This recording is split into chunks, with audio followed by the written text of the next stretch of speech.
Welcome to Currency Cast.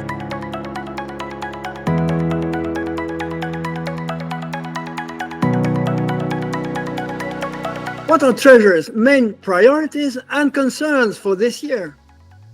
Is artificial intelligence the hottest topic in Treasury management? And what is the impact of so-called FX narratives? Welcome to Currency Cast. My name is Agustin McKinley. I'm the Senior Financial Writer at Cantox and your host. In this episode, we have the pleasure to welcome Eleanor Hill, a Treasury Storyteller, podcaster, editor, moderator, innovator. Eleanor Hill, a very warm welcome to you, and thank you for joining us in this episode of Currency Cast. Oh, Mac, thank you so much. It's a real pleasure to be here, even if it's a little bit uncomfortable for me to be on the other side of the microphone, not in the interviewing chair this time. But it's great to be here with you, and I know we've got loads lined up to chat about. That's all right. Well, Eleanor Hill needs no introduction. She's a well-known figure in the global treasury community. But hey, let's ask her nonetheless. Eleanor, please introduce yourself to our audience. Thank you, Mac. So as you said, I'm known as the Treasury Storyteller now. So this is my own company, which I've been running since September 2024, doing content creation and getting Treasury stories out into the world. But most of you will probably know me from my previous role. I was editor of TMI, so Treasury Management International, for 6 years. Also worked as editor of Treasury Today, and I've been writing about Treasury for 17 years now, even though I have a degree in French and Italian, so nothing to do with Treasury or finance. But I love working in this world, and there's always a really good story to tell. Right. All right, let's start our discussion, Eleanor, and leaving AI aside for a moment. What do you see as the priorities for treasurers this year? Yeah. Oh, Mac, there's so much going on, isn't there? I mean, there always is. But like you say, we'll come to AI in a minute. Obviously, that is a big thing. I think the fundamental priorities in Treasury actually probably don't change that much from year to year. There's always those underlying priorities, the fundamentals, cash and liquidity, working capital. Those will always be there. There's obviously little things that change. There's big things that change as well, regulatory issues. Then we've got the election outcomes from 2024. So the geopolitical environment is changing. It's a real challenge with Trump's victory in the US. Treasurers have got a landscape of heightened protectionism. There's a shifting trade landscape, reshaping supply chains. It's impacting liquidity planning. And of course, FX, all rolls into that.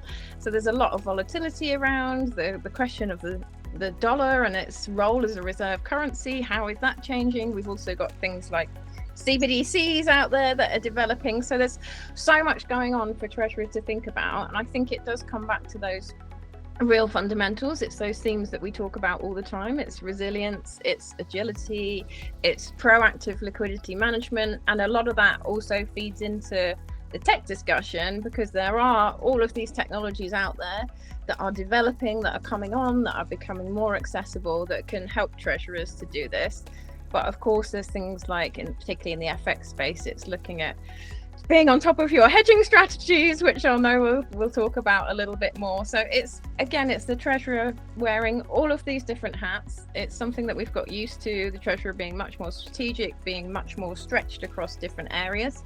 I'd also throw in ESG in there, which we might have time to talk about a little bit later, but I'm hopeful that for 2025, so for this year, it will make a bit of a resurgence. I think it was a little bit quiet in 2024, but that's my quick rundown of things that are going. All right. Look, when we discuss priorities for this year, sometimes those surveys present them as if we could neatly make a separation between priority number 1, number 2, and I was discussing this among others, with François Masquelier. I doubt that you can neatly separate those priorities one from another. But let's discuss a little bit more the place of foreign exchange risk management. On the one hand, we have some surveys like the EACT that put foreign exchange risk management not in a as a top priority. Mhm. But on the other hand, we have more global surveys like the HSBC Financial Risk Survey for 2024 that says, well, it's the top priority, as 47% of CFOs and treasurers see it that way. So what do you think are Treasury's views this year in terms of the role and importance of foreign exchange risk management? Yeah, it's such an interesting question. And when you get to the survey stats, there's always contradictions somewhere. Like, to be fair, to be clear, I love a good survey. I really do. I think they're great. I think they can give you some amazing insights, but it depends so much on the respondent pool.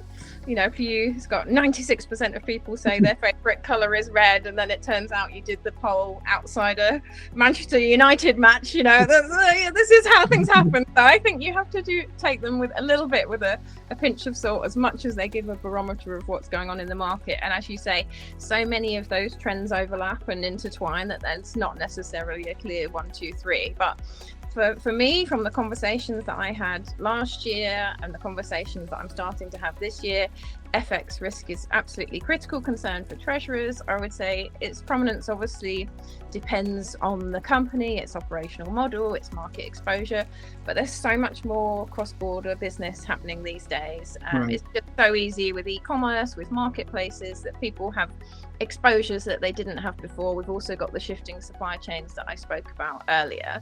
We get to the bigger corporates. They've quite often got very well established hedging strategies, you know, but they've also got a lot more geopolitical uncertainty, so they're rethinking those. The HSBC data, I think, probably resonates with treasurers operating globally. They've got all of those unpredictable FX swings going on. Some of the smaller companies that I speak to are now finding they've got a lot more FX exposure than they used to have, specifically for the reasons that I mentioned, that they're just dealing with counterparties in new countries, in new currencies. It's just an unavoidable part of expanding, but they don't have the resources in-house to manage it, or the knowledge to in-house to manage it, so they're increasingly turning to technology. And you mentioned that I travel a fair bit for work, and I was in India last year, and we were running a panel on hedging, and out there it's a kind of maybe a little bit behind what we would have in Europe in terms of where they are with hedging, and there's a lot of discretionary hedging still rather than Right. hedging. But the real keen interest to implement some of those automated hedging strategies, leveraging data analytics a lot more, and also aligning FX management with broader liquidity plans to ensure you've got adequate buffers, etc., etc. So seeing real focus among all sorts of companies and all across all countries, really, on just getting a better handle on what their FX exposures are and how they can manage them in various different ways. But definitely see tech coming into the picture more and more, which I'm sure will be nice for you to hear. But I mean, what are you seeing from the counter side of things? Yes, well, absolutely. We see, just like you mentioned, on the one hand, maybe the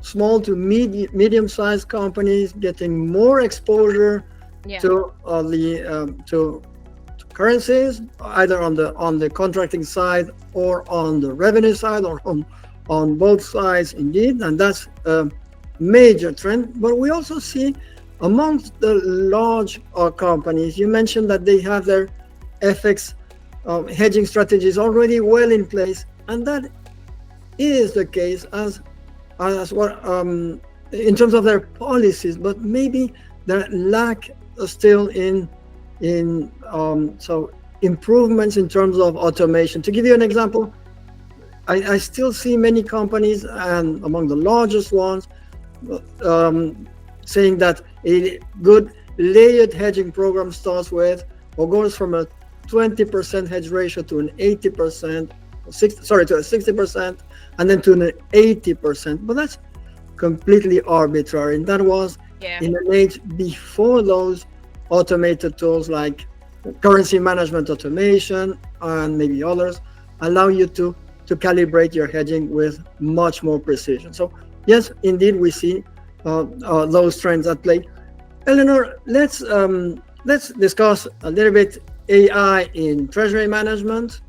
I remember a couple of months ago, the CFO of Palo Alto Networks in California stated that because in finance we strive for precision, that they had not seen so AI or Gen AI really so having an impact in treasury operations, but things seems to change very, very fast. I was there last year in June 2024 in Brussels, and I think you were moderating this discussion when the treasury team at ASML, the Dutch semiconductor company, literally mesmerized the audience with the presentation of a tool that would allow them to improve their cash flow forecast accuracy from about 70% to 96%. So I will start with the following question, a very general one. I think we both read Ethan Smolek's book, Co-Intelligence. And what is Gen AI, Eleanor? And tell us in the broadest terms, are we going to all become cyborgs of sorts? That's a great question, Mac. I mean, there's so much going on with AI in Treasury generally. You're right, and that the ASML case was amazing, and they won all sorts of awards for it. And I highly recommend that anyone listening has a good look on the internet for it. It is on my former employer TMI's website. There's a case study. It's very interesting. There's various different branches of AI that it's worth being aware of, and machine learning comes into that, and there's a lot of terminology that's thrown around. Sometimes it's useful just to have the basic understanding. Sometimes you just need to know what it can do for you. But Gen AI, you asked what the definition of. It's a branch of AI that's essentially capable of creating content. So that might be text, it might be images, it might be writing code. So you can ask generative AI engines, so like ChatGPT, or we've got Claude, they can write Python code for you. It might not always be perfect, but it can do these kinds of things for you, and it learns patterns from large data sets. It's slightly different from the precision AI and the predictive AI, which focuses more on the automation and actioning tasks, but it's all about opening the door to creativity and problem solving, and there's so many different ways that treasurers can apply it. You can ask it to write a treasury policy for you. It might not be 100%.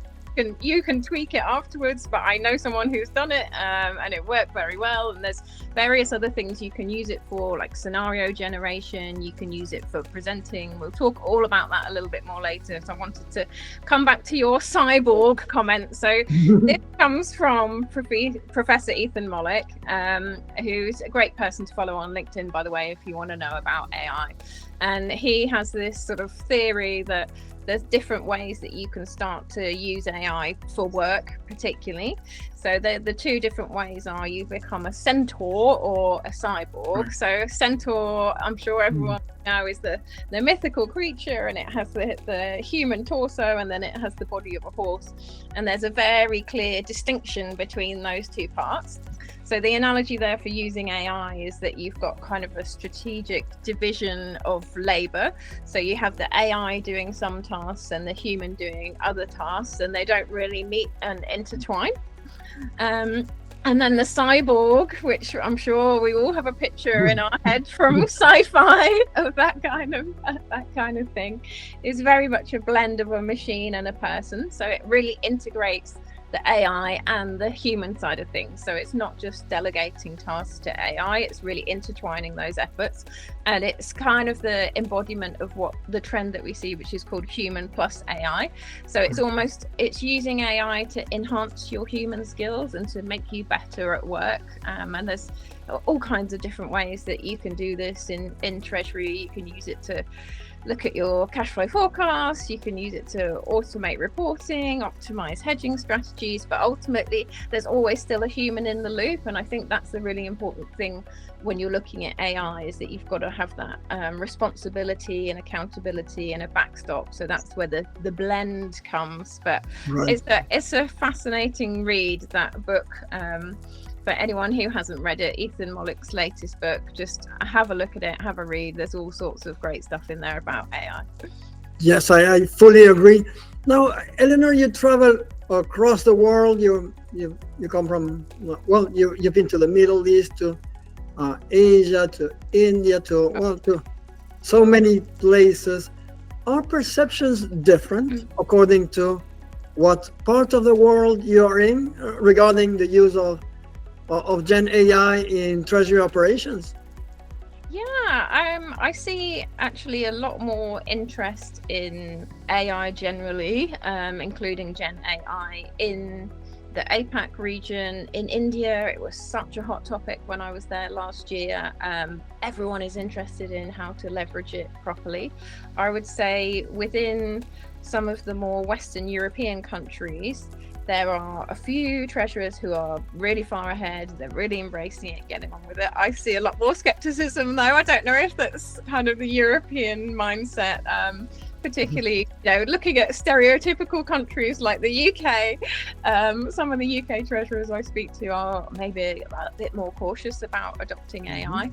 And there's one treasurer I speak to from Germany who likes things to be very rigid and set out in a certain way. And I think AI is potentially a little bit scary for them. So I do see some differences between regions. I think it's also very different between personal use and business usage. So I looked at some stats from last year from Forbes, and the adoption rate for AI for organizations actually highest in India, as I mentioned.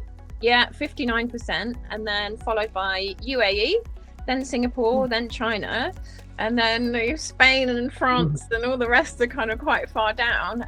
So it's really interesting. I think emerging markets also, like we see with other technologies, they quite often leapfrog what we've done in the Western world. So some interesting things going on with AI in LATAM, and there's various areas of innovation where it's all bubbling up. So I don't think it's unique. I don't think it's uniform in terms of how it's rolling out. I definitely see there's areas of innovation, but absolutely, I think everyone is on board with the fact that AI is coming and it's a transformative force for sure.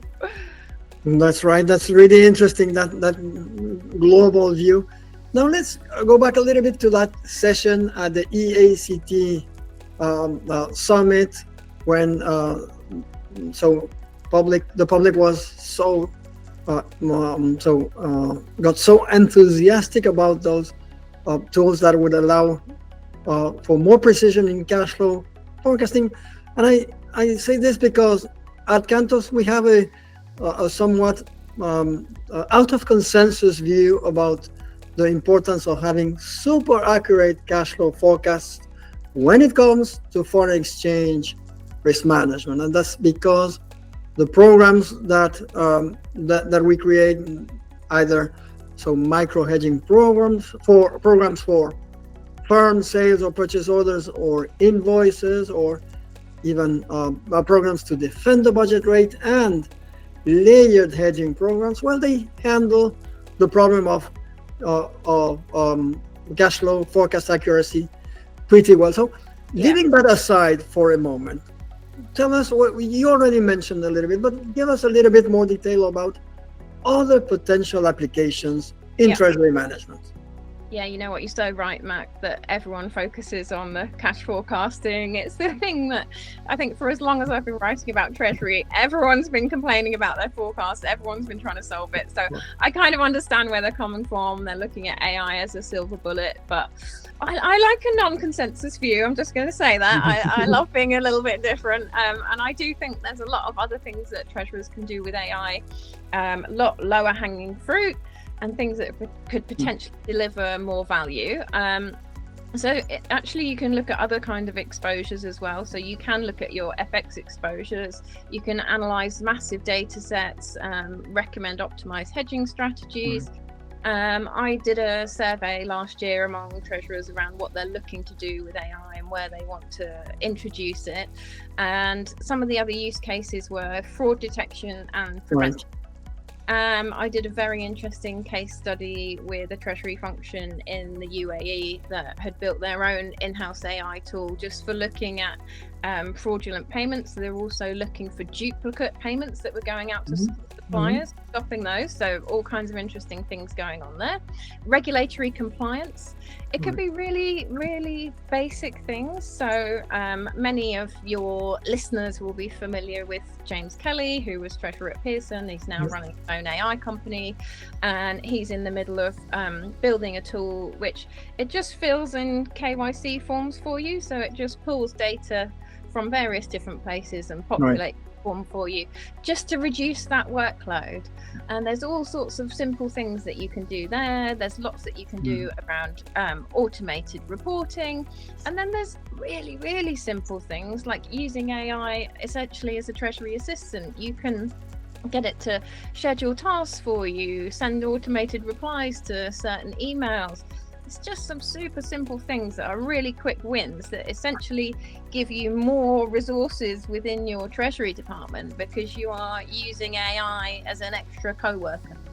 Nice. Now, so you advocate sort of also a bottom-up approach, not only that big picture top-down approach to using AI in treasury. Yeah, it's really easy, isn't it, to look at those enormous shiny prizes and go, okay, yes, it would solve all my cash flow forecasting problems. But yeah, that's going to take a very long time. And also the technology is still maturing. As much as AI has actually been around, for 50 odd years, and we're just using it properly now within Treasury, and the Gen AI revolution has caused a lot of interest in it.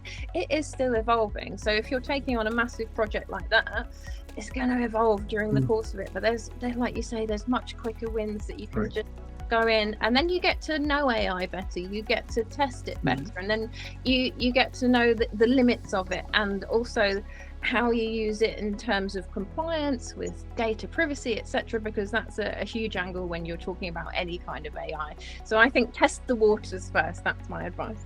That's right. The knowledge part, to gather the initial knowledge is so important. Exactly.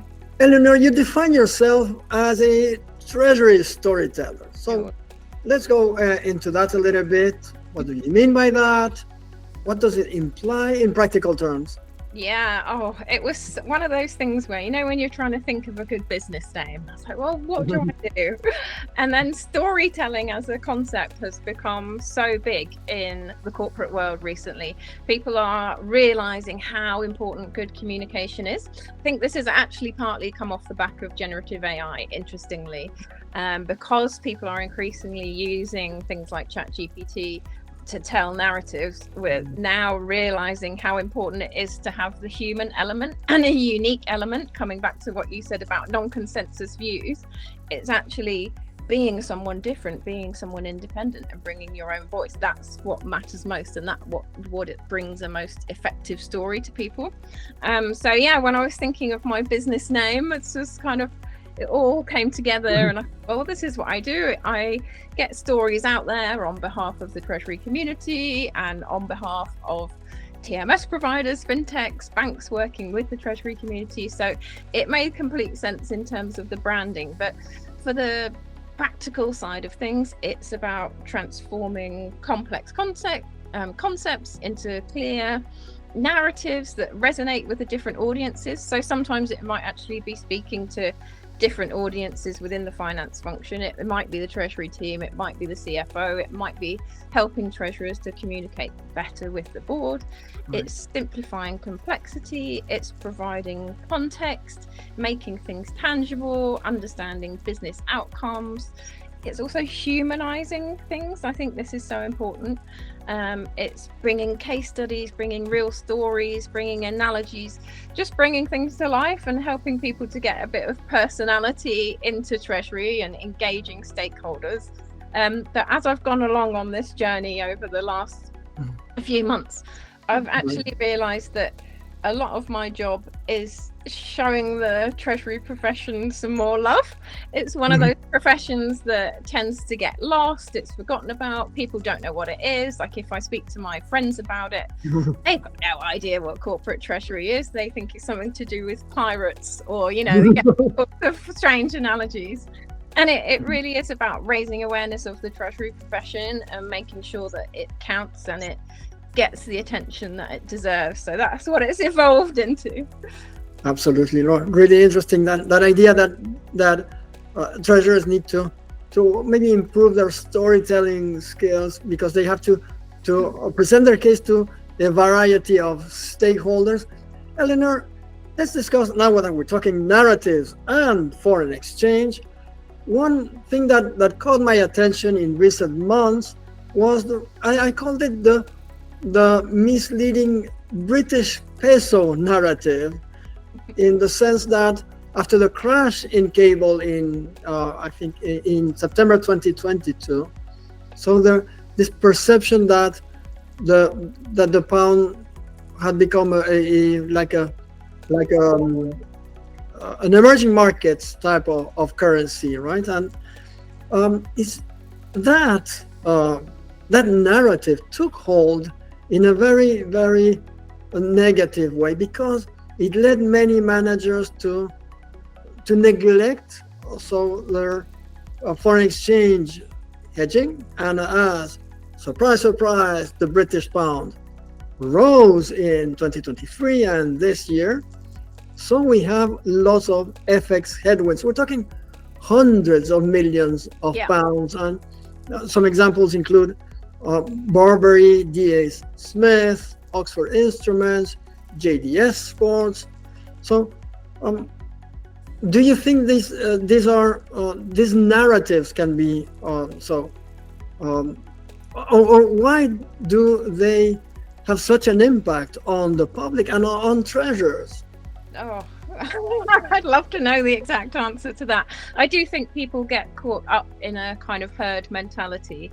It frustrates me so much as a journalist when narratives that are incorrect or biased get out there and cause this kind of fire almost. It spreads, and it's uncontrollable. I think, coming back to a UK topic that's a bit divisive, Brexit is one of those. I think right. Did an absolutely dreadful job of informing people what the real impact around Brexit would be, and there were so much misinformation that was spread, that I think with any kind of narrative that you're looking at, whether it's a personal decision, whether it's a business decision, you've got to be verifying it yourself. And it's a sad state of affairs when that has to happen, but you can't necessarily rely on what is out there in the mainstream press, even financial press. I think you've got to be doing your own due diligence, you've got to be doing your own research and making a decision based on what you think is best for you.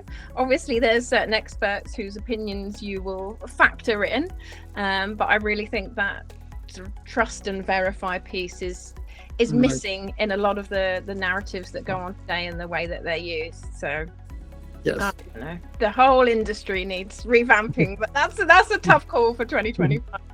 That's absolutely right. But at least we have so recently also very good news from treasury teams that were not caught by that misleading British peso narrative.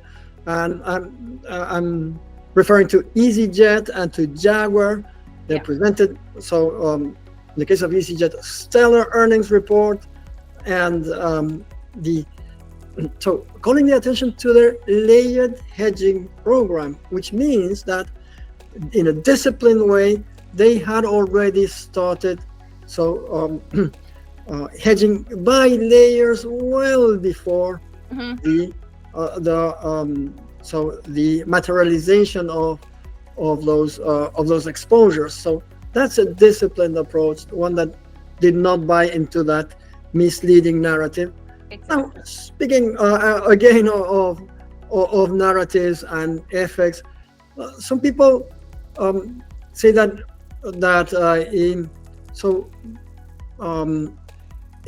let's say a threat-based narrative or stories that are based on pain points are more effective when you discuss with treasury managers than, say, a opportunity-based narrative that has no end in sight and that emphasizes, as we do, for example, the fact of, manage your currency risk, but for a bigger purpose, namely embracing currencies, taking advantage of margin enhancing and competitiveness enhancing opportunities of selling in the currencies of your customers, buying in the currencies of your suppliers, using forward rates to price more effectively. So I think there is also that. So more work needs to be done in polishing a little bit those narratives. What would you say? Yeah, it varies so much from audience to audience, of course, and perhaps the corporates at the bigger end of the scale will identify more with that opportunity side of things, because they're much more used to managing the risk themselves. But at the same time, treasurers are ultimately risk managers, so the negative side of things can work well as well. It just depends quite often on the personality, I think, too. I'm a very traditional British person, and if you talk to me too much about opportunity or things that might happen positively, it seems like you're trying to sell me something, and I therefore seem skeptical. But that's just an innate way of being for me. So I think the kind of negative story probably plays more to who I am. So I really think it varies from You need balance, in other words. Yeah, and it's just about connecting actions to results, whether the result is reduced risk, whether it's increased efficiency or improved profitability. It's just making that narrative really clear with measurable outcomes. I think that's the most important thing, and using those real life examples, and then making sure that people understand the why of the narrative that you're telling. Like, what's the point of this? Why are we going down this road? I think those are the most important things, and just making sure that it's really clear for people. That's how you ultimately tell a good narrative. Of course, you're going to appeal to different people with different narratives. So yeah, you need to chop and change, I think, and see how it plays out. But always just making sure that it's relatable. That's the number one piece of advice. Absolutely. And measurable, as you said. Yeah. Eleanor, let's so bring the discussion to the topic of ESG, environmental, social, and governance type of issues. And it seems that, broadly speaking, that ESG is in trouble. Is that right? Well, it's a really interesting point of view, because 2024, I had fewer conversations about ESG than I've ever had in the last 5 or 6 years around ESG and Treasury, which for me was really disappointing. It was not on very many conference programs. Even at the big conferences like Eurofinance, there were 1 or 2 sessions on ESG. When you think about how many sessions there are, it was quite minimal. And I actually did a post towards the end of last year just saying, has ESG died, particularly with everything that's going on in the States with Trump? Is that going to be the end of ESG and Treasury, essentially? And there were some very interesting comments from the Treasury community, particularly from the ACT and some of the providers of ESG solutions, and Treasury Spring got involved in the conversation as well, just saying, actually, we feel like ESG is very much still there.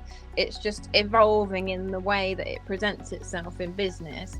So it's no longer at that hype stage where everyone's talking about ESG and we must be on it. It's kind of maturing, so it's slowly becoming part of BAU in certain areas, obviously not for everyone. I think there is also caution around it, though. We've seen a lot of issues around greenwashing.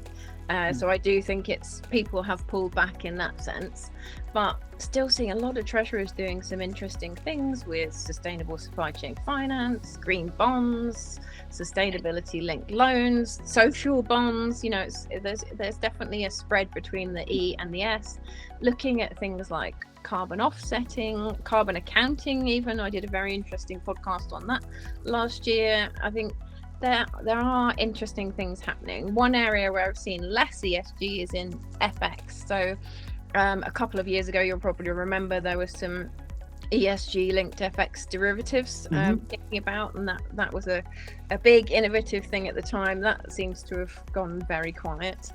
But I definitely think it's still there as a theme. I'd love to see it be more prominent again in 2025. Looking forward to seeing what everyone's up to. Yeah, you mentioned the E side, a little bit the S side. I'd like to talk a little bit more about the G side, the governance, all right? Because here I think I think foreign exchange automation has a very important message in terms of governance. You could select the type of governance of your FX risk management. So Yeah, program, is it governance. centralized? Is Yeah. it decentralized? And what about so elements like key person risk and like, well, the operational risks that you avoid with automation? Is that part of the G side of the governance angle? Yeah, absolutely. It all comes under that. So everyone talks about ESG, and I think they immediately have pictures of trees and children, and that it's all very fluffy. But it's very much about just getting those processes down, making sure that risks are managed. It's having the frameworks, and it's like you say, it's automation plays into that. It's just reducing the risk within any kind of process system. Absolutely falls under the G. And then because we're talking about FX, we have to mention that the FX code as well. Yes. And I know that's been talked about a fair bit recently, that there's a lot going on trying to get more corporates to sign up to the FX code, and that absolutely falls under G and ticking the best practice boxes around your FX. So there's all sorts of things that people can do. It is things that they ultimately should be doing anyway. This G side of things is not really new. It now just has a label to sit under. It's just about best practice and making sure that it's embedded throughout all of your flows in whatever guises that is, whether it's automation, whether it's reviewing who's got access to what. It's just making sure that things are in the right place and operating as smoothly as they can be. Absolutely. Do you think the new administration this year in the United States is going to have an impact on those ESG initiatives from the financial management point of view? Yeah, I do unfortunately think that it will probably be deprioritized. And people have got a lot of other things to worry about now as well because of that, with everything that's going on globally and potential trade wars. So I do have concerns that it is going to be pushed down. The post that I mentioned that I put up at the end of last year around ESG, there was an American Treasury commentator on there saying that he thought it was essentially the death of the E&S side of things, the US. So yeah, I absolutely think it will have an influence, unfortunately. But I'm sure that there are also some companies that are going to stand firm on it and lead the way regardless. Some of them are fairly well invested in ESG. I don't see them necessarily backtracking on it. So hopefully we can still make some progress, and obviously elsewhere in the world we will continue to crack on. All right. Well, Eleanor Hill, Treasury Storyteller, editor, podcaster, moderator, innovator. We've been through many issues. We started out this conversation by discussing the priorities for this year for treasurers. Yeah. And what was the place or the role of FX management in all of that. We then continue with your very interesting views on all that is related to Gen AI, and we discussed other topics such as forecasting accuracy and all applications of Gen AI in treasury management, and finally this discussion of narratives and ESG. Eleanor, is there something you would like to add? Well, I think we've covered an awful lot in the time. It's been amazing. I would just say one of the other risks that I'm hearing a little bit more about is commodity risk, and people looking more actively to manage that. And there's obviously ways that intertwines with FX risk. So just kind of have that on the radar for 2025. And then my only other piece of advice for treasurers would just to stay curious and keep an open mind, even if things like AI seem quite scary or maybe not even achievable for you. Don't write them off, because you never know what might be possible unless you go and have a look. Right. Now, I thank you for this comment on commodity price risk as with a link to FX risk management. That was the case indeed with EasyJet, as they apply layered hedging programs. I think both on the energy side of things and on the FX part. So, all right, Eleanor Hill, thank you so much for joining us in this episode of Currency Cast, and see you next time. Mac, it's been a pleasure. Thank you. Look forward to catching up again soon.